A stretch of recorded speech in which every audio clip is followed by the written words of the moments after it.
Welcome to Thinking Deeply About Primary Education, the podcast that makes time and space to think about pedagogy, teaching and learning, professional development, anything of interest to time poor but enthusiasm rich primary teachers. This week, we're going to return to the standing room only format in which the episode will take the form of a lecture. I've tried to shape this in such a way that the slides are not necessary, and hopefully that will provide everyone with a really enjoyable but also useful experience. And so the focus of this lecture will be number bonds and the power of number bonds. It's a session called Bond, Don't Break, developing a systematic approach to key bonds. And it will be led by me, Kieran. So without further ado, let's spend some time thinking deeply about primary education. So, as I said, this session is called Bond, Don't Break, developing a systematic approach to key bonds. The session has two aims at its heart, and if we manage to achieve both, then I'll be satisfied that this lecture, this talk has met its brief. But hopefully we'll be able to develop a sense of the power of key bonds and facts in mathematics, and also understand how we can help all pupils to develop automatic recall.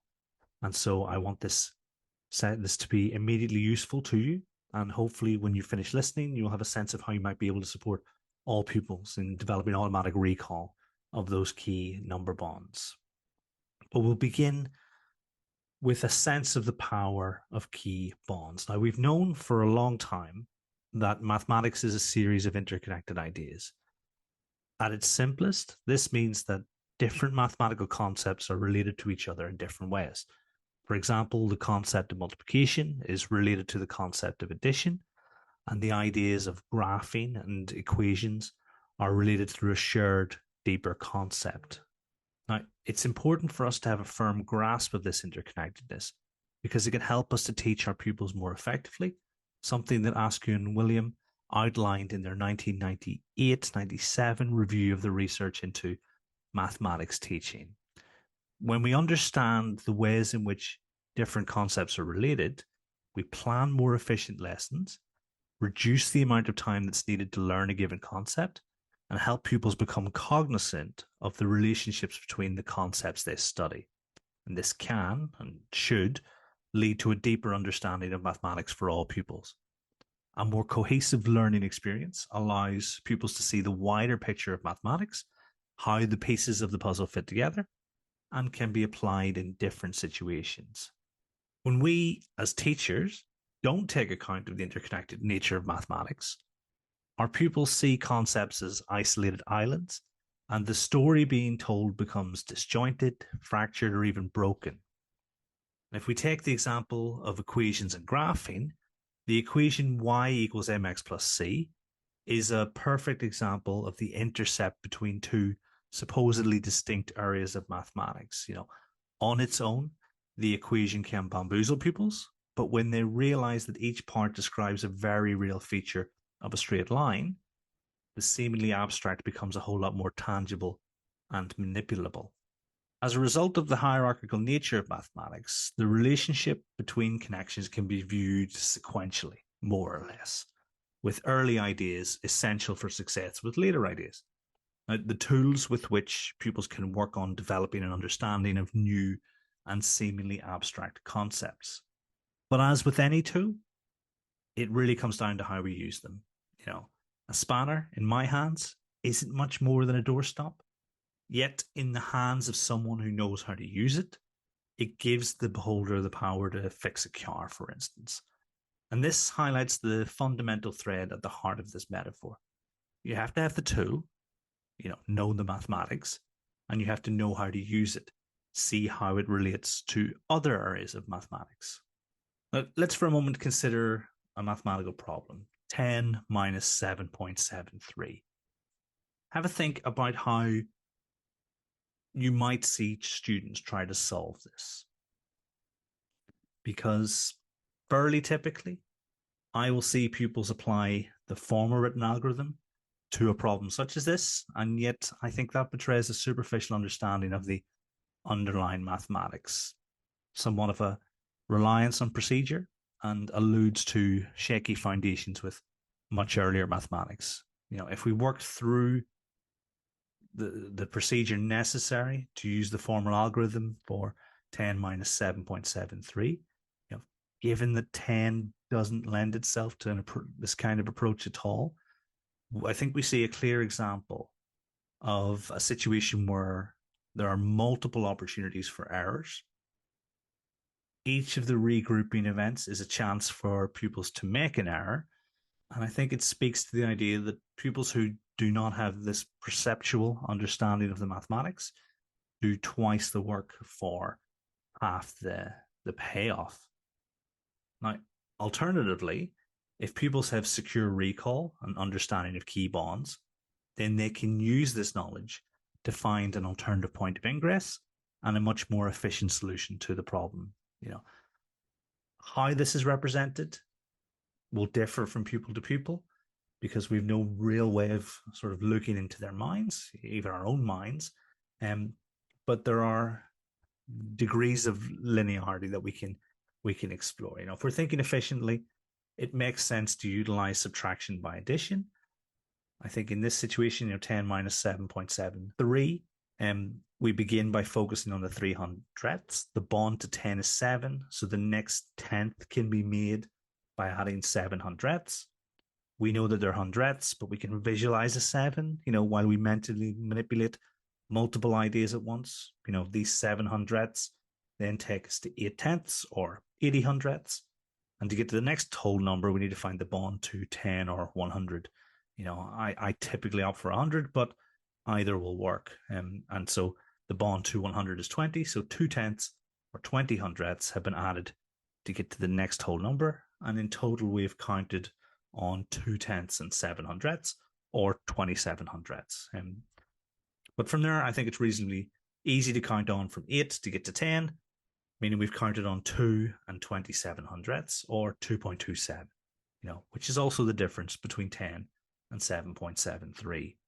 And so this happens in a matter of seconds when pupils are fully confident with the mathematics involved, and it's only possible when pupils are secure in their knowledge of the key bonds and how they might apply this knowledge to a range of different situations. Where pupils have not yet developed this kind of mental flexibility, the blank number line is my preferred representation of the idea, but knowledge of key bonds remains central to how pupils navigate this model and to navigate the problem that they're using this model to solve. And it might be that with sufficient knowledge of bonds to 100, pupils can turn the first 2 steps into 1 step, but keeping pupils who need to be provided with access to this kind of thinking in mind, I've opted for 1 additional step. And so it would almost be 0.07 takes us on to 7.8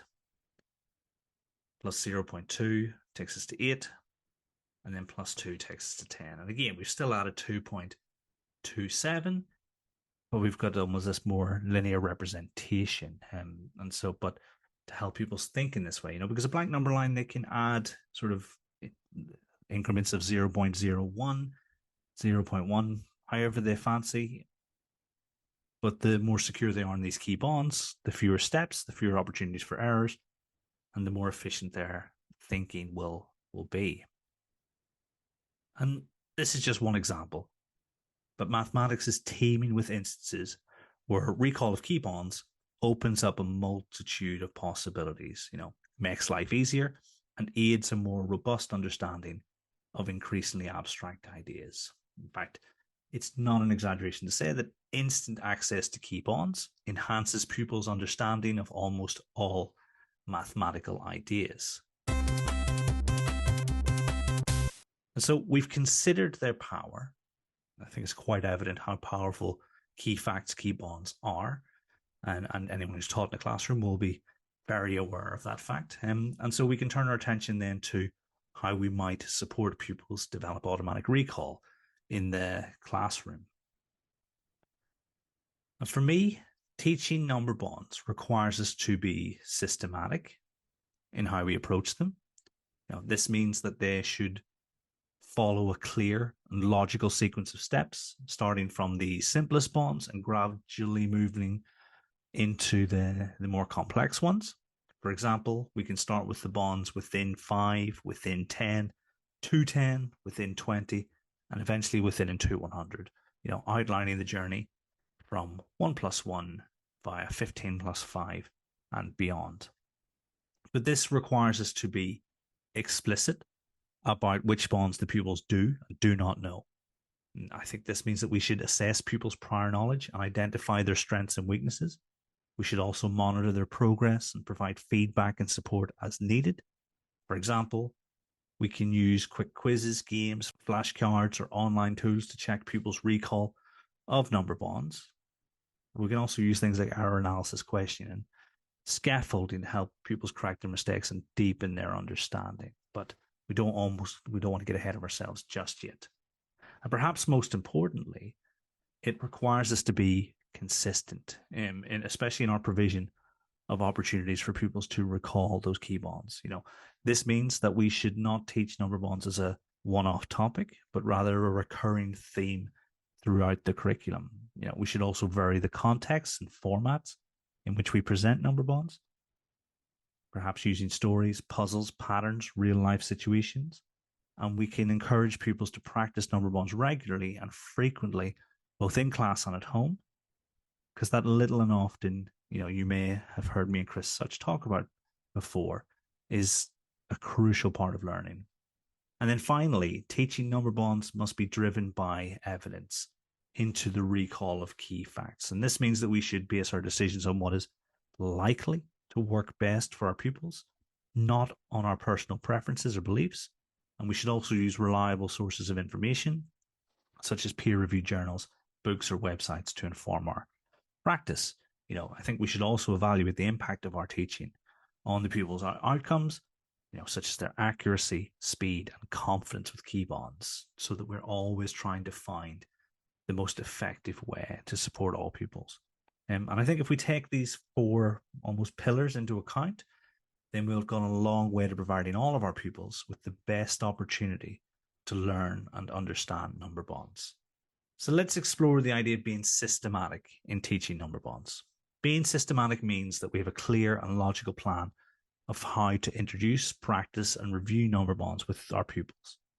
It also means that we have realistic and achievable goals for our pupils' learning progress. One way to be systematic is to map out the journey of learning number bonds from start to finish. We can use a simple formula to estimate how much time we need to cover all the number bonds within 10 and to 10. There are 20 unique bonds within 10, such as 1 plus 1, 2 plus 3, 3 plus 5, and so on.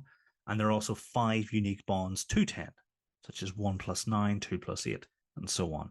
So that makes a total of 25 number bonds to learn within and to 10.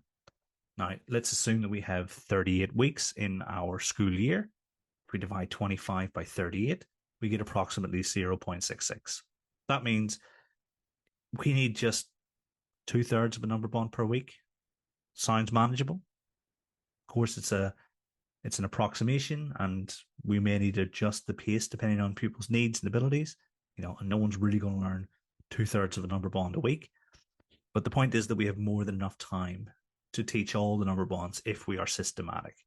Being systematic also helps us to avoid gaps or overlaps in our teaching, and we can ensure that we cover all the number bonds without missing or repeating any unnecessarily. And we can also monitor the pupils' progress and provide feedback and support as needed. By being systematic, we can make the most of our limited time and resources and help our pupils achieve a sense of mastery of number bonds. And it also means that no matter what year your pupils might be in, it's never too late to intervene, because we've actually got quite a lot of time to explore and to commit these key bonds to memory. When teaching number bonds, it's important to find out what pupils already know and what they need to learn. And this can be done using diagnostic assessments such as pre-tests, quizzes, informal observations. Based on the diagnostic assessment results, we can then focus on teaching the number bonds that the students do not know or struggle with. For example, if most students know the number bonds to 10, but have difficulty with number bonds to 20 or 100, we can then design activities or tasks that target those specific number bonds. I hear the phrase, they don't know their number bonds quite a lot in schools. And my response is normally, which number bonds do they not know? And what are we going to do about it? Because if we know precisely which bonds they need to learn when they come to us, then we can track the changes and progress of those students over time.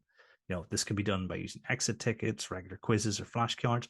But whatever we choose to do, we need to make sure that we make life easy for ourselves, be realistic in our expectations of coverage or the rate of learning, and consider how we can get the most information from our pupils with the least effort on our part.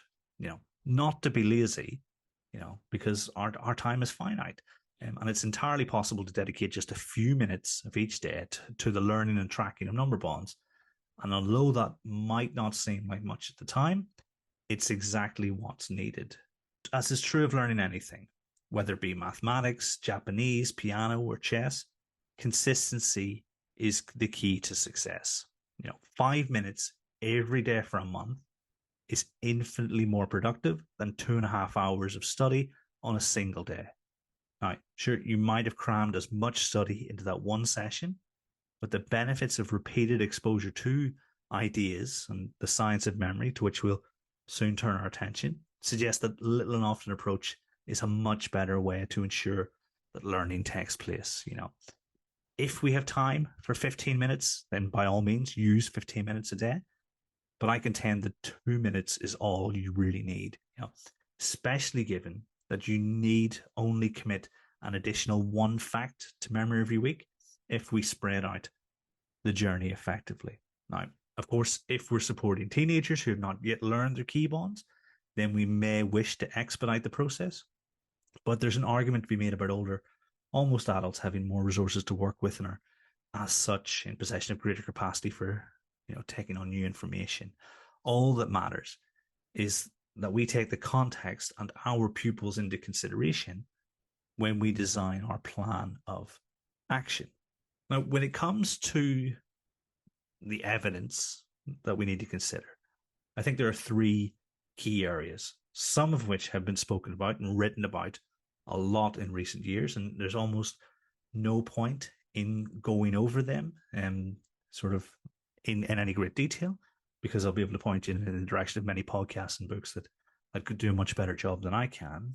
But I think we need to consider storage strength, retrieval strength, making new memories, spacing, and something called unison chanting, where the research is perhaps less robust, but there's enough consensus to suggest that it's useful for committing things to memory. Some claims about understanding, but I'm not making those claims. I'm saying unison chanting can help pupils to commit things to memory. So obviously, storage strength, retrieval strength, the new theory of disuse, all tie together with retrieval practice and the idea that when we make new memories, when we retrieve, we're making new, stronger memories. And that if we increase the space to this point where we're almost about to forget something, that makes, we almost get the biggest gain in committing things to long-term memory. And unison chanting is essentially the back and forth between teacher and adult. The teacher will say, for instance, the teacher will say 1 + 1 is equal to 2, and the pupils will respond back 1 + 1 is equal to 2. And this 2 minutes a day of this choral chanting that we quite often find in Southeast Asia, but we have found in many other countries around the world, and perhaps here not so long ago. And when I say here, I mean England, because that's where I'm based at the moment. But everything we know about retrieval, everything we know about the simple model of memory, leads us to believe that little and often exposure, the opportunity for pupils to recall information, and then put that with this unison chanting, that allows us then to base our actions on the best available research. Because there's a world where children discover key bonds and relationships for themselves, but it's a world in which the child is in receipt of a mathematically affluent upbringing full of games, conversations about number, and opportunities to explore. As far as I can see, this is not the world the majority of our children live in. If it were, then education and mathematics education would feel a whole lot different. So we need to consider how our actions support pupils who are less fortunate in learning the key number bonds, because it's literally the difference between an enjoyable, rewarding journey through mathematics in school and a hard uphill slog during which you are continually hampered by missing pieces of kit in your bag.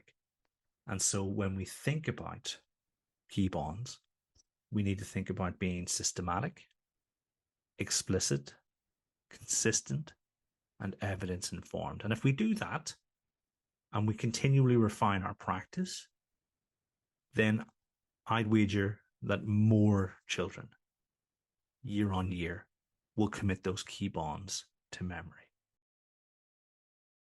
So this brings us to the conclusion of this short lecture on key number bonds, bond, don't break, developing a systematic approach to key bonds.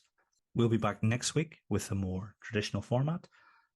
Until then, thanks for listening.